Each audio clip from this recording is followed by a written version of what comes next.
今日はですね、薬業務をしている中で取り間違いやすい医薬品7個を紹介していこうかなと思います。はい。7個。7個ですよ。やっていきましょう。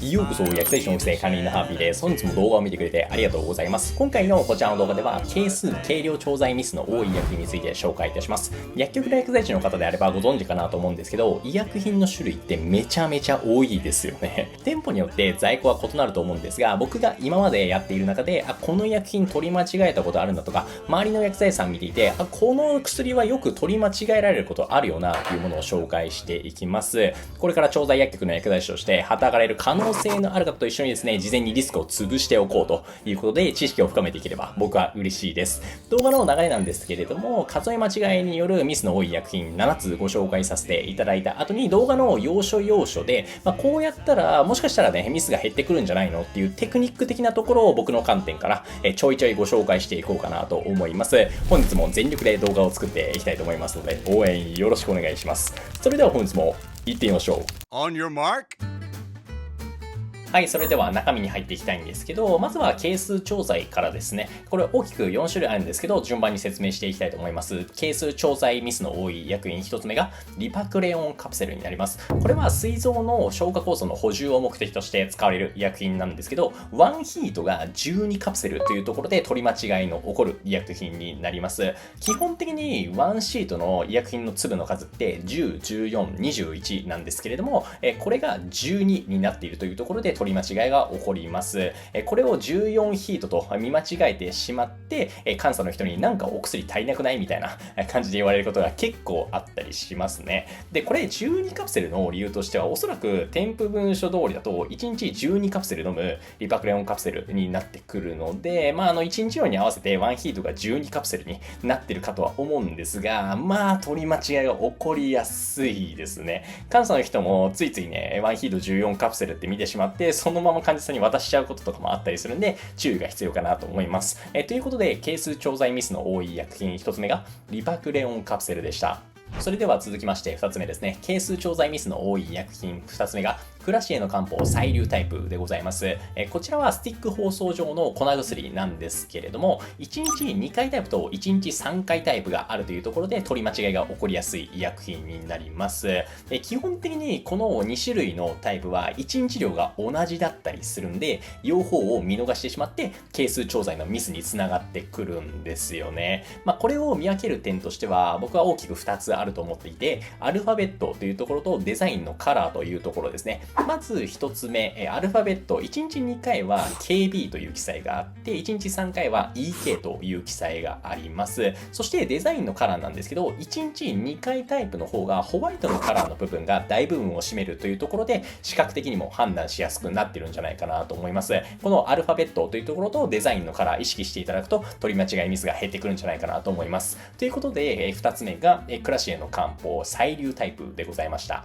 続きまして3つ目ですね。係数調剤ミスの多い医薬品3つ目がクラシエの漢方元剤でございます。またクラシエの漢方って思われる方いらっしゃるかなと思うんですけど、お次は元剤ですね。元剤っていうのはね、錠剤みたいに粒の医薬品飲み込むタイプの漢方の医薬品になってます。この元剤に関してはシンプルに暗算が難しいというところで、係数調剤のミスがね、起こりやすいような医薬品かなと思います。このクラシエの漢方元剤は1パックの中に3丸3粒入っている医薬品で、この1パックが6個連なっていて1シートが形成されています。つまり1シートが18丸っていうことですね。成人の方であれば1日3回で1日18丸なので、1日ね、この1シートで完結してピッキングはしやすいんだけれども、例えば成人の方がお仕事で昼の分飲むことができないとか、小児の方である場合は1日2回になったりするんですよね。で、1日2回の場合は1日12丸になってくるので、これが数十日分処方されていた時に、とりあえず1シートのものを何枚取ればいいのかなっていうのを暗算でやってしまうと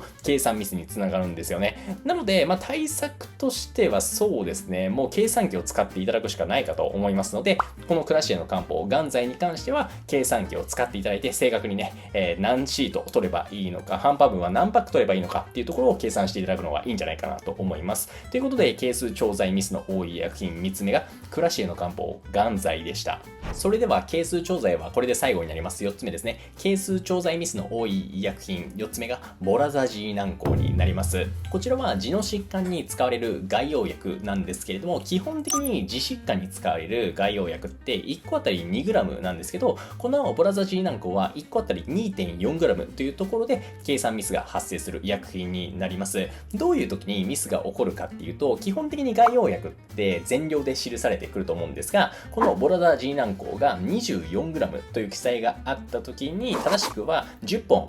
ピッキングすればいいんだけれども、1本 2g と勘違いしてしまって12本持ってきちゃって、監査の人にちょっと量多いんじゃないって言われることがあったりします。このような感じで 2.4 と2で割り切れる整数ですね。要するに12の倍数で全量がたまたま書かれてきた時にピッキングのミスが起こる可能性のある医薬品になります。このボラザジーなんかは1本 2.4g と覚えておいていただければなと思います。ということでですね、係数調剤ミスの多い医薬品、最後4つ目がボラザジー軟膏でした。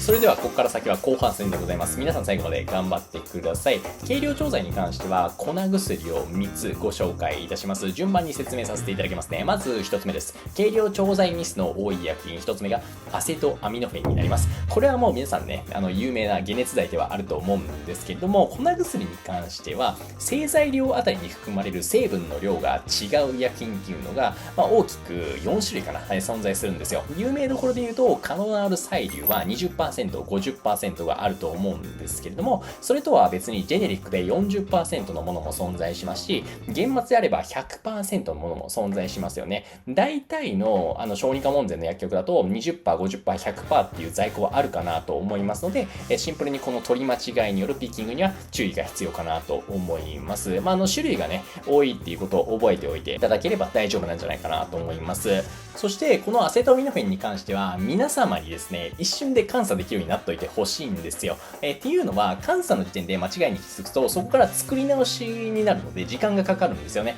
なので調剤する前にもう監査をしてしまうという気持ちでこのテクニックを覚えてほしいですね。小児に処方されるときアセトアミノフェンの正しい量っていうのは体重 1kg あたり 10ml から 15ml になりますので、これはね覚えやすいので習得しておいてください。例を挙げると小児の体重が 10kg の場合は正しいアセトアミノフェンの量が 100ml から 150mg の間に処方量が入っていればこれは正しいよということになります。よく歯科領域の処方箋とかだとアセトアミノフェンの量がなかなか正しい量をね出せてなかったりするんで、皆さん特に歯科領域の処方箋についてはアセトアミノフェンの量注意が必要でございます。ということで軽量調剤ミスの多い医薬品1つ目がアセトアミノフェンでした。続きまして2つ目でございます。軽量調剤ミスの多い医薬品2つ目が酸化マグネシウムでございます。これはアセトアミノフェンと同様違う規格が存在するので取り間違いに注意が必要でございます。ほとんどの薬局には酸化マグネシウム原末タイプですね、濃度 100% のものが存在するかなとは思うんですけど、これ稀に 83% っていう中途半端な濃度の規格のものが存在するんですよ。これを取り間違えて、インシデントにつながりかねないというところで皆さん注意していただければなと思います。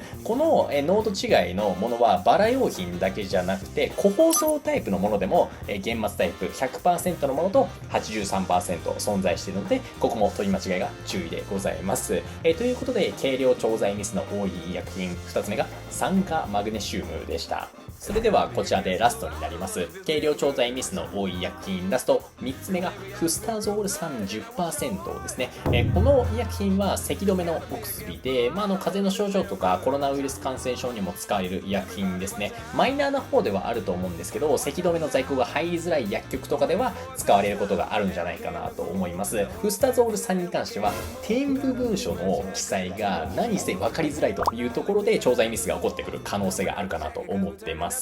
これね、早急に記載方法を変えた方がいいんじゃないかなと思ってるんですけど、ちょっと皆さん一緒に見てみてください。この添付文書の方の6番の項目のところに関しては分かりやすく書いてあるので大丈夫なんですけど、この7番のところですね、用法用量に関連する注意という項目のところ、こちらを見ていただくと1日の製剤量は以下の通りであるというところで下に記載があってミリグラムで書かれているじゃないですか。製剤量量がミリグラムで書かれているというところで勘違いが起こってしまうんですね。基本的に薬剤師の方って製剤量って言われるとグラムで、成分量がミリグラムっていう認識があると思うんですよ。ただこれは製剤量がミリグラムで書かれていると、ここを間違えてしまって製剤量ではなく成分量と見間違えて調剤してしまうと何が起こるかっていうと、通常量の10倍量を調剤することになってしまうんですよ。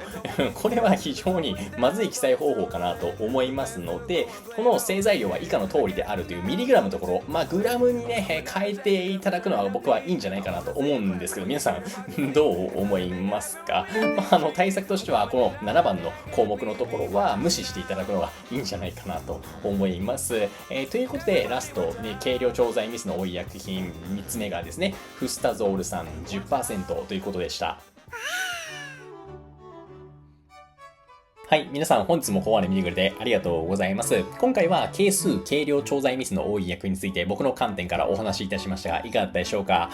やはりですね、薬局業務をしている中で何人もの患者様の医薬品を準備しているわけなんで、ミスが起こってくることは仕方ないと思うんですけれども、今後もですね、このような動画コンテンツを通して、僭越ながら注意喚起といいますか、インシデントを減らすための工夫をですね、提案していければいいなと思っております。動画内で、もっとね、こういうところ注意した方がいいんじゃないのとか、この医薬品は気をつけた方がいいよねっていうのが皆さんの中でもあったらコメント欄に記載していただければなと思います。最後に宣伝にはなるんですけれども、私管理人のハーフィーはフリーランス薬剤師に特化した人材紹介会社株式会社 T ハーフ運営しております。薬局経営様、薬剤師様の中で興味ある方いらっしゃいましたら、概要欄の方にリンクを貼らせていただきますので、お問い合わせお待ちしております。ということで本日の動画いいと思っていただけた方、